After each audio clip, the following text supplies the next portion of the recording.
자, 김정 연구원이 이제 테슬라라든지 IT 섹터에 있는 이제 주도주들을 상당히 또 좋아하시는데 팔란티어 굉장히 또 좋아하는 편 아니십니까?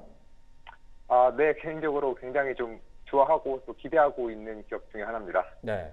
이 김준영 연구원의 이 기호에 맞게 또 알렉산더 카프 CEO가 굉장히 좋은 이야기를 많이 꺼내면서 호조적인 실적을 마구 쏟아냈던 것이 자, 어제장 마감 이후에 오늘 아침 실적 발표였는데 정말로 호조적이었던 것 같습니다. 지금 프리장에서 20% 이상 올라주고 있거든요. 어떻게 나왔습니까?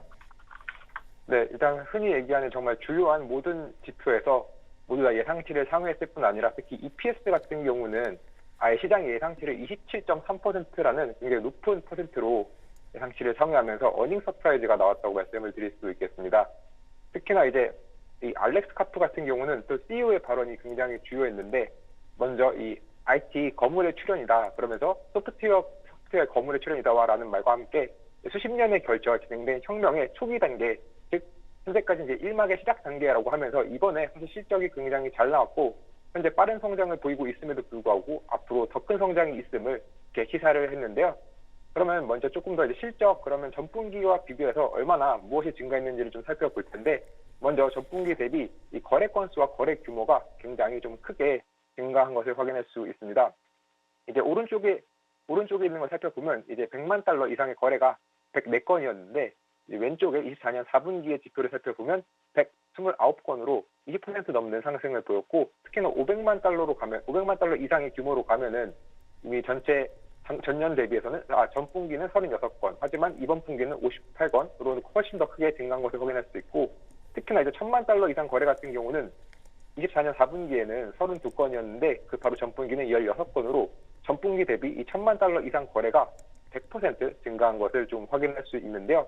이렇게 굉장히 이런 거래 건수뿐만 아니라 그 거래 규모가 큰 것이 더 크게 증가하면서 이번 호실적에 굉장히 큰 영향을 미쳤습니다.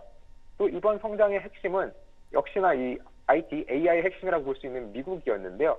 전체 이 민간 부분의 성장이 YOY 기준 31% 성장했는데 이 미국 시장에서 64% 성장했습니다. 반대로 이 좋지 않았던 시장은 유럽 시장이라고 전했는데 유럽 같은 경우는 현재 이 AI나 LLM을 위해서 온톨로지가 좀 필요하다는 점을 좀 받아들이지 못하고 있는 것 같다라고 하며 유럽은 한 4% 정도의 성장만이 있다고 전했고 하지만 그래도 이제 아시아나 중동 지역에서의 성장 또한 굉장히 긍정적이었다고 전했습니다. 반면 이제 공공 부분 또한 물론 민간 부분만큼은 아니지만 역시나 이 미국에서의 성장률이 주요했는데 전체 성장률 40 중에서 미국의 공공 부문 매출이 45%로 여전히 이제 미국 시장이 공공 부문에서도 시장을 이끌고 있었고 알렉스 카프는 특히 이번 민간 부분 미국 매출에 대해서 열렬한 신봉자들조차 지금 시장 놀라게 했다라고 말하며 이번 민간 부분의 성장성이 굉장히 큰 것을 다시 한번 좀 확인할 수 있었습니다. 확실히 이제 미국에서의 매출 성장률 보니까 이게 지금 우리가 팔란티어라는 정말 매수세가 거대한 순매수가 순위 5위 안에 항상 드는 우리나라 투자자들이 좋아하는 이런 기업의 성장률 64%.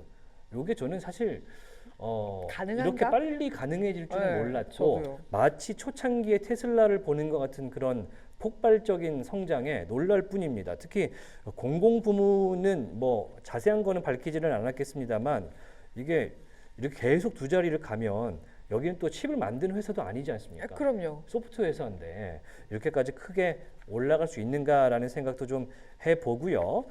자, 그리고 룰 오브 40라는 그런 장표도 팔란티어에서 나눴는데 이게 어떤 내용일까요? 네, 일단 룰 오브 40라는 것은 기본적으로 이러한 소프트웨어 기업들, 사스 기업들의 어떤 성장률과 이익률이 합쳐서 만약에 40%면은 건전한 기업으로 간주하는 일종의 하나의 좀 상징적인 지표인데요.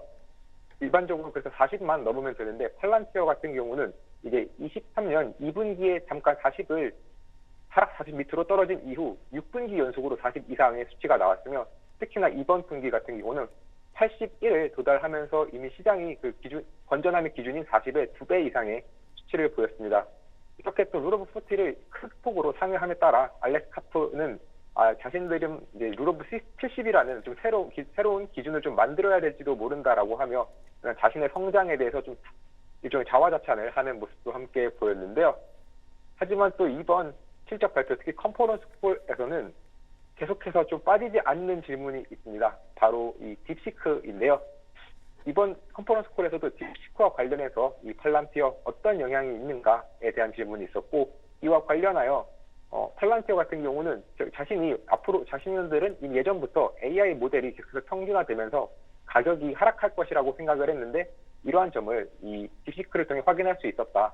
그리고 현재 자신들은 이 AI 추론 비용이 급격히 하락하고 있기 때문에 이 비용적인 측면에서는 긍정적인데, 그것과 별개로 이 현재 미국과 중국의 AI 전쟁 중이라는 것을 다시 한번 확인할 수 있고, AI는 승자가 모든 것을 가져가기 때문에 범국가적인 노력이 필요하다. 그리고 결국 그 노력의 과실은 범국가적으로 노력하면 결국에는 이 팔란티어의 AI를 쓰게 될 것이기 때문에 궁극적으로는 좀 팔란티어에 대한 수혜가 될 것이다라는 방향으로 이렇게 딥시크의 영향이 나오게 되었고요. 또한 이 온톨로지가 그러면 왜 온톨로지, 팔란티어의 온톨로지를 따라할 수 없는 이유에 대해서 기존 IT 기업들은 좀 단일 기업을 위한 맞춤형 솔루션 개발에 익숙한데, 이 팔란티어는 처음부터 50개 이상의 산업을 고려했고 또 데이터 통합 역량이 전례 없는 수준이기 때문에 자신들의 온톨로지를 따른 기업들은 따라할 수 없으며, 이 도지, 결국 이 트럼프 정부 하에서 이 도지로 인해 기회가 있을 것 같냐라는 질문에 대해서도 정부 IT 시스템은 원래는 좀 기존의 책임 회피나 낮은 효율성이 문제가 됐는데 도지로 인해서 능력주의와 투명성이 가져올 것이고, 이것은 결국 팔란티어에게 기회가 될 수 있다라고 전하며, 현재 전반적으로 앞으로 있을 딥시크 혹은 도지와 같은 여러 주요 이슈들에서 팔란티어는 여전히 수혜 기업으로 분류가 되고 있고요.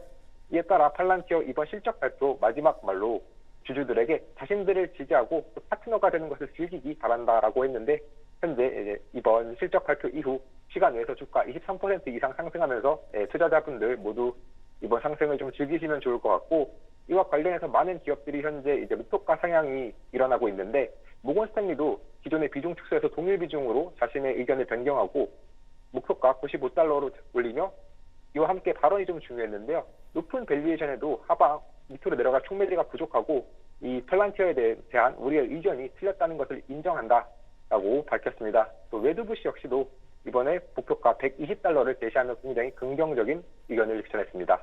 네. 보니까 뱅크 오브 아메리카도 125달러까지 네. 목표 주가를 굉장히 크게 올려 잡았군요. 근데 제프리스 같은 경우는 목표 주가 60달러의 매도고요. 미즈호에서는 목표 주가 80달러의 매도입니다.